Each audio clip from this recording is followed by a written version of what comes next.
Indus ಟ್ರೈಕೋರ್ steel ಅರ್ಪಿಸುವ ಶ್ರೀ ಲಕ್ಷ್ಮೀ ಭೂವರಾಹ ಮಹಾಯಾಗ. ಮಾತಾ ಪೃಥ್ವಿ ಪುತ್ರೋಹಂ ಪೃಥವ್ಯಾಹ ಅಂಥೇಳಿ. ಹಾಗೆ ಆ ಭೂಮಿ ನಮ್ಮ ಎಲ್ಲ ಕಾರ್ಯ ಮಾಡುವಾಗಲೂ ಮೊದಲು ಭೂಸ್ಪರ್ಶ ಮಾಡ್ತೀವಿ. ನಮ್ಮದೇನೋ ಹೋಮಗಳು ಮಾಡಲಿ, ನಾಂದಿಗಳು ಮಾಡಲಿ, ಪ್ರಥಮ ಪೂಜೆ ಮಾಡಲಿ, ಪುಣ್ಯಾಹ ಮಾಡಲಿ, ಮೊದಲು ಆದ್ಯ ಕರ್ತವ್ಯ ಭೂಮಿಯನ್ನು ಸ್ಪರ್ಶ ಮಾಡಿ ನಮನ ಮಾಡಿ ಅಲ್ಲಿಂದ ಚಾಲನೆ ಮಾಡಬೇಕು.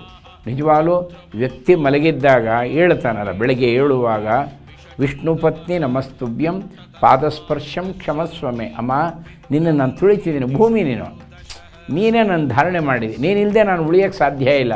ನನ್ನ ಎಲ್ಲ ಕಾರ್ಯಗಳು ನಿನ್ನ ಮೇಲೆ ನಡೆಯುತ್ತೆ, ಎಲ್ಲ ಅಸಖ್ಯವಾದಂಥ ಪದಾರ್ಥಗಳೆಲ್ಲ ಬರುತ್ತೆ, ನಿನ್ನ ಮೇಲೆ ಓಡಾಡ್ತೇನೆ, ನೀನು ತುಳಿಬೇಕಾಗತ್ತೆ. ಆದರೆ ಅನಿವಾರ್ಯ, ದಯವಿಟ್ಟು ಕ್ಷಮಿಸು ತಾಯಿ. ಯಾಕೆ ಈ ವಿಚಾರ ಹೇಳಿದ್ವಿ ಅಂದರೆ, ಇದು ಭೂವರಾಹ ಐಶ್ವರ್ಯ ಮಹಾಯಾಗ ಅಂತ ಅತ್ಯಂತ ಶ್ರೇಷ್ಠವಾದಂಥ ವೈದಿಕ ಯಾಗ ಇದು. ಈ ಯಾಗದಲ್ಲಿ ನಿಜವಾದ ಉದ್ದೇಶ ಅನೇಕ ಫಲಗಳಿದೆ. ವಿಶಿಷ್ಟವಾದಂಥ ಫಲ ಕಿಮಲಭ್ಯಂ ಭಗವತೆ ಪ್ರಸನ್ನೆ ಶ್ರೀನಿಕೇತನೆ, ಇದು ಭಾಗವತದ ಮಾತು. ಭಗವಂತ ತೃಪ್ತಿ ಆದರೆ ಏನು ಕೊಡಲ್ಲ, ಅವನು ಮೋಕ್ಷವನ್ನೇ ಕೊಡಬಲ್ಲ ಭಗವಂತ. ಕಿಮಲಭ್ಯಂ ಭಗವತೆ ಪ್ರಸನ್ನೆ ಶ್ರೀನಿಕೇತನೆ, ಎಲ್ಲವನ್ನೂ ಕೊಡ್ತಾನೆ ಭಗವಂತ. ಅವನೊಬ್ಬನೇ ಎಲ್ಲವನ್ನೂ ಕೊಡೋಕ್ಕೆ ಸಾಧ್ಯ. ಇದರಲ್ಲಿ ಪ್ರತ್ಯಕ್ಷ ಎಲ್ಲರೂ ಅದ್ರಲ್ಲಿ ಭಾಗವಹಿಸ್ಬೋದು. ಅಲ್ಲಿ ಬಂದವರಿಗೆಲ್ಲ ಸಂಕಲ್ಪ ಮಾಡಿಸುತ್ತೆ. ಸಂಕಲ್ಪ ಮಾಡಿಸಿ ಅವರ ಎದುರುಗಡೆನೆ ಯಜ್ಞಾದಿಗಳನ್ನು, ಹೋಮಗಳನ್ನು ಶಾಸ್ತ್ರೋಕ್ತವಾಗಿ ವೈದಿಕರಿಂದ, ವೃತ್ತಿಕರಿಂದ ನೆರವೇರಿಸಲಾಗತ್ತೆ. ಒಂದು ವೇಳೆ ಯಾರು ಪ್ರತ್ಯಕ್ಷ ಬರೋಕ್ಕಾಗಲ್ಲ, ನಾವೆಲ್ಲೋ ದೂರದಲ್ಲಿದ್ದೀವಿ, ನಾವು ಇನ್ನೆಲ್ಲೋ ಹೋಗಬೇಕು, ನಮಗೆ ಬರೋಕ್ಕಾಗ್ತಾ ಇಲ್ಲ ಅಂದರೆ ತಾವು ಆನ್ಲೈನಲ್ಲಿ ತಮ್ಮ ಹೆಸರು ಗೋತ್ರಗಳನ್ನು ಕೊಟ್ಟು ಪರೋಕ್ಷವಾಗಿ ಭಾಗವಹಿಸ್ಬೋದು. ವಾಸ್ತು ದೋಷ ನಿವಾರಣೆ ಆಗುತ್ತೆ ಇದರಿಂದ. ಅಕಸ್ಮಾತ್ ಎಷ್ಟೋ ಸಲ ನಾವು ಮನೆಗಳು ಕಟ್ಟಿರ್ತೀವಿ, ಅದರಲ್ಲಿ ಕೆಲವು ವಾಸ್ತು ದೋಷಗಳಿರುತ್ತೆ. ಎಷ್ಟೋ ಪ್ರಾಣಿಗಳು ಹೊರಟೋಗಿರುತ್ತವೆ, ಜೀವಿಗಳು ಹೊರಟೋಗಿರುತ್ತೆ, ಸರ್ಪಗಳು ಹೊರಟೋಗಿರುತ್ತವೆ, ಏನೇನೋ ಕ್ರಿಮಿಗಳೆಲ್ಲ ವಾಸ ಮಾಡ್ತಿರುತ್ತವೆ.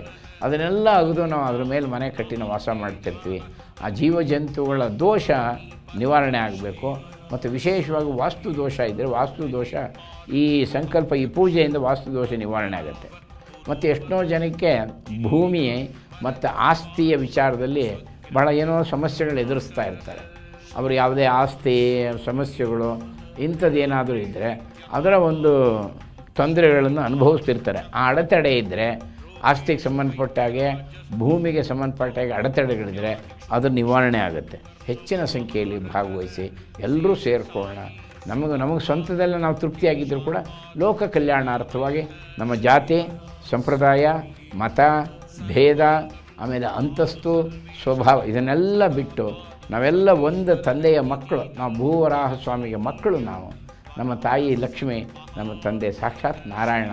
ಈ ಭಾವನೆಯಿಂದ ಎಲ್ಲ ಒಟ್ಟಿಗೆ ಸೇರೆ ಮಾಡಿದಾಗ ಲೋಕಕ್ಕೆ ಕಲ್ಯಾಣ ಆಗುತ್ತೆ, ನಮಗೂ ಹಿತವಾಗುತ್ತೆ, ನಮಗೂ ಭಗವಂತನ ವಿಗ್ರಹ ಆಗುತ್ತೆ ಅಂತ.